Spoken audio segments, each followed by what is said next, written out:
আসসালামু আলাইকুম। আমি এখন আছি কুড়িগ্রাম জেলার নাগেশ্বরী এলাকা উপজেলা নারায়ণপুর ইউনিয়ন। এখানে মরুভূমি এলাকা বলতে চরাঞ্চল যোগাযোগ, এখানে বিশৃঙ্খলা, এখানে সব ধরনের বিশৃঙ্খলা, কৃষি আবাদ থেকে এখানে আমাদের অনেক সমস্যা। রাত্রে ঝড় তুফানে আমার নারায়ণপুর ইউনিয়নে মরুভূমি এলাকা চরাঞ্চল, শুধু আমার চর অঞ্চল না, বাংলাদেশে অল এভরিথি যত চর এলাকা আছে, জানি না এইরকম কৃষি আবাদ গুলা কিভাবে আছে, কোন পরিস্থিতিতে আছে।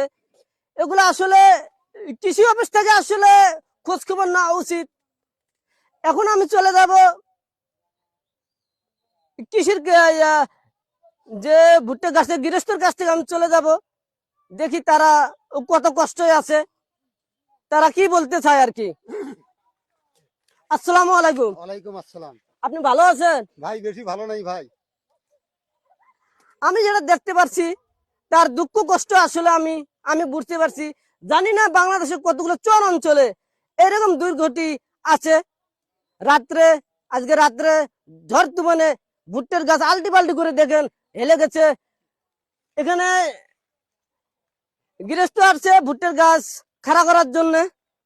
আমি ইতিপূর্বেই শুনলাম ভুট্টার গাছ এখানে খাড়া হচ্ছে না।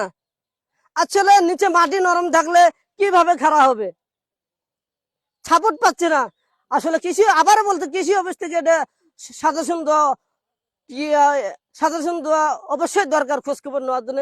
আপনারা কৃষি অফিস থেকে আপনারা আমার কথা শুনে মন খারাপ করবে না, কিছু